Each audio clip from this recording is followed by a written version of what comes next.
Last time I talked about the USS Ohio, I was running a bit of a brawler build with Optimus Prime at the helm. And I think I said that this particular vessel can function really well with practically any commander at the helm. It's quite versatile, so you can build it for survivability and brawling and secondaries if you'd like, but equally, you can build it for main guns. And in that first game that I showed you, we mostly used our main guns, but we didn't actually have a main gun build. Now in this battle, we do, and we have Azur, New Jersey at the helm. I suspect she is going to be the most popular commander for this vessel for those of you who have her in your commander roster. And the USS Ohio already has the best American battleship guns in the game, at least in my opinion. I'll give you the case as to why, and then I'll tell you exactly how Azur, New Jersey improves these guns. It basically comes down to the AP Alpha. Ohio has the second biggest guns in the game behind Yamato and Musashi. These are 457 millimeter guns, meaning they have 30 millimeters of overmatch compared to the Yamato's 460, which can overmatch 32. So, in terms of overmatch, Yamato has it beat. But in terms of raw AP shell alpha, Ohio takes the crown. We'll pause for a moment as we sneak this shot over the island at the USS Wooster out there, who is trying to maybe impede our destroyer in the Bravo cap. We help him out a little bit by taking away practically half of Wooster's health, and now suddenly he doesn't want to push out. Practically every salvo we take in this match is going to yield results like that, so stay tuned. But in any case, let's talk about the AP Alpha on the USS Ohio. So at base, the AP Shell Alpha is 15,750. That means if you hit the Citadel on a cruiser or a battleship with these AP shells and you don't modify them with any commander skills, then every Citadel will do 15,750 damage.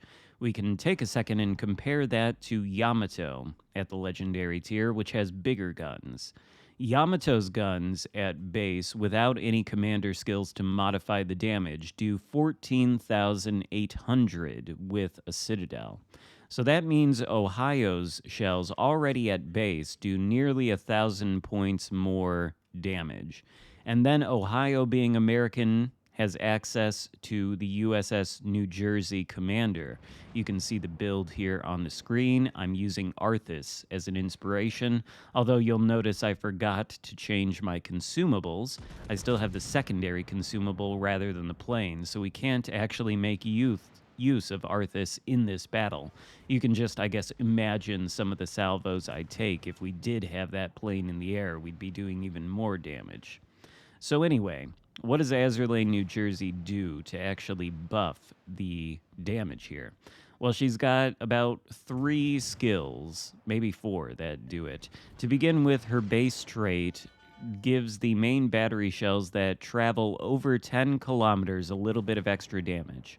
I've got Azur, New Jersey at rank 16, legendary level 2. So the buff on the base trait is 4.5%. Now, I'm not using gyrating drill bits due to that skill's 10% speed debuff, and Ohio's base speed is already below 30 knots, so I don't want to make it slower by running gyrating drill bits, but you can if you want to, and then you'll get another 10% damage buff if you do. Finally, Azur, New Jersey has a unique skill in her 4th row called Don't You Just Love It, and oh boy, don't I just ever. It has the main battery shells deal an extra 12.5% damage when they hit a Citadel. Then if you have Arthas to add as an inspiration, you can get another 20% damage buff with the fighter plane consumable in the air. So if we combine all of this together, assuming we hit the Citadel of a battleship or cruiser past 10 kilometers with our fighter plane up to proc the Arthas buff, then we're enjoying 4.5% from the base trait, 12.5% from Don't You Just Love It, 20% from Arthas, altogether totaling 37%. Hold on a second, take a look at this Napoli. This right here exemplifies why the USS Ohio's guns are so good. As our old friend Tebow would say, he gone. Napoli goes down. 3 citadels. We're already up to 80,000 damage in the first few minutes of this game. And that was without all the buffs active, by the way. But in any case, if you have that 4.5% base trait buff, the 12.5% from Don't You Just Love It, 20% from Arthas, altogether that's a 37% damage buff. And if you want to take the speed nerf and run gyrating drill bits on it, then altogether you would be enjoying a 47% damage buff. These percentages are gigantic. In terms of the actual AP alpha, what this means is that without gyrating drill bits and with all those things playing together nicely in a salvo, your AP shells will strike the citadel of your enemies for an astounding 21,577 damage. If you add gyrating drill bits on top of that, the number becomes 23,152. These are numbers that even the Yamato cannot match if you put Azur Lane, New Jersey as an inspiration on it and also use Arthas, because the base damage for the Ohio's guns is simply higher than Yamato's. These guns are devastating against the broadsides of practically anything you want to shoot. Just ask the Napoli and the Worcester, who took damage before this Duncan is about to. This Duncan is not going to have a good time at all. Duncan is a pretty good ship, of course. We've played it a little bit before. It's got great firepower, but one thing it doesn't have is great armor or a good citadel. The citadel is practically the size of a heavy cruiser, and if this guy comes around the corner, he's going to be in for a world of hurt. So with Azur Lane, New Jersey at the helm of the USS Ohio, we have the biggest single shell AP alpha of any ship in the game. And that is very satisfying when these shells land. The USS Ohio is, of course, also very accurate, and we are running the accuracy mod, the Epic Artillery Plotting Room mod, I believe it's called.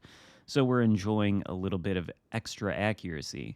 That salvo there against the Duncan, by the way, I think is the worst salvo we're going to take in the entirety of this game.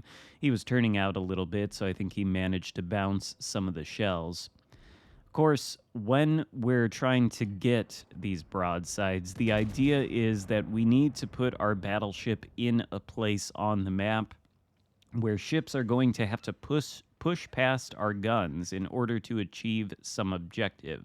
There you see the damage against the Duncan.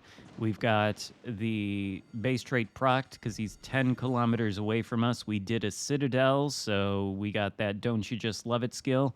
The only thing we're missing is the Arthas inspiration. I think if we had it, perhaps the Duncan would no longer be floating.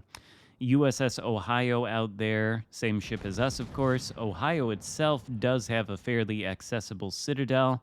I don't think we're actually going to hit it on this salvo for once. The dispersion, even though we've got this epic mod procced twice, does not look all that fantastic. But in any case, the idea is you want to put the Ohio, or really any battleship, in a place on the map where the enemy ship has to sail past your guns in order to achieve some objective.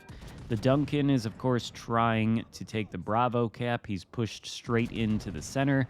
He's giving broadside to either flank. If we occupy either flank, we get his broadside so long as he's not hiding behind an island. And you'll note we've basically been playing the C cap this entire time.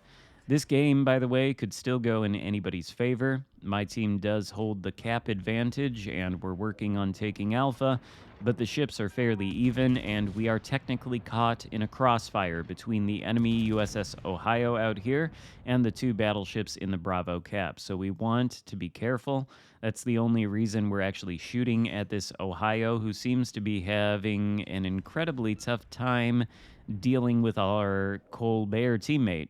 The Colbert is pushed up past the Charlie cap. He's sitting there sort of bow tanking the Ohio and melting him with the high explosive spam, which is utterly nonsensical. I really don't know why the Colbert is allowed to have 32 millimeter armor plating, but it is, and that allows it to do silly things like sitting there melting a battleship with 18-inch guns. That Ohio actually isn't going to be too much of a problem for us. And this Ohio and what is that? I think it's a Heisen or something else. Well, they're both going to turn broadside in front of us, which is not something you ever want to do against the USS Ohio, especially if Azur, New Jersey is at the helm. Oh, it's a gross occur first. My apologies. In any case, that Ohio is going to be out of our firing line, but the GK is not. He's slightly angled 11 kilometers away from us, so we've got these buffs going. We're not going to enjoy the Citadel buff, but even without a Citadel, we get 6 pens and do 20,000 damage against the guy. We're now up to 170,000 damage done. And we haven't actually fired a lot in this game, to be fair, by the way. We've only landed 39 shells, 6 citadels, though, for 170,000 damage. Not a lot of shots taken, but the shots that we did take, apart from maybe one, have all been fairly devastating. Do we get the kill on the enemy USS Ohio? No. Another sort of bum salvo with just a single over penetration. Very sad, but that Ohio goes down, leaving only the GK and the last Ohio left. They're both sailing around this island. If this Ohio comes around the corner, he's going to be giving broadside to my position, and we should be able to take him out with a single salvo. That's another thing I kind of love about this ship. You can expect, if you do get the broadside of some battleship or cruiser, more often than not, you can expect to do devastating damage so long as you aim well. It's not going to happen every time. Sometimes you're going to suffer through wonky accuracy and dispersion, but it happens more often than other battleships, let's just say. And there, USS Ohio, well, he goes down with another Citadel. We get the high caliber medal. We're up to 192,000 damage done. And that's basically the game. 43 shells landed, 7 Citadels. Not a whole lot of firing, but the firing we did was useful. The rest of this game just features my team hunting down the final enemy destroyer, the Holland. I think we're actually going to take a torpedo from the guy, which is, of course, not the end of the world, because this thing happens to have great torpedo damage reduction, and Holland's torpedoes don't do all that much damage to begin with. So this game is nicely wrapped up. We did a respectable amount of damage, good efficient damage too, by the way, to cruisers and battleships, which is going to net us a good amount of base XP. So, as you can see, the USS Ohio performs well with Azur, New Jersey at the helm. It would perform even better if you could be not a potato like me and remember to switch the consumables out for the fighter planes so that you can actually make use of Arthas's base trait, which we'll have to do that in a future video on the USS Ohio, where we've got everything singing. I expect we can do a lot more damage than we did here, but I hope you enjoyed the proceedings for today. If so, give the video a thumbs up, consider subscribing if you haven't already, and I'll see you next time. Goodbye.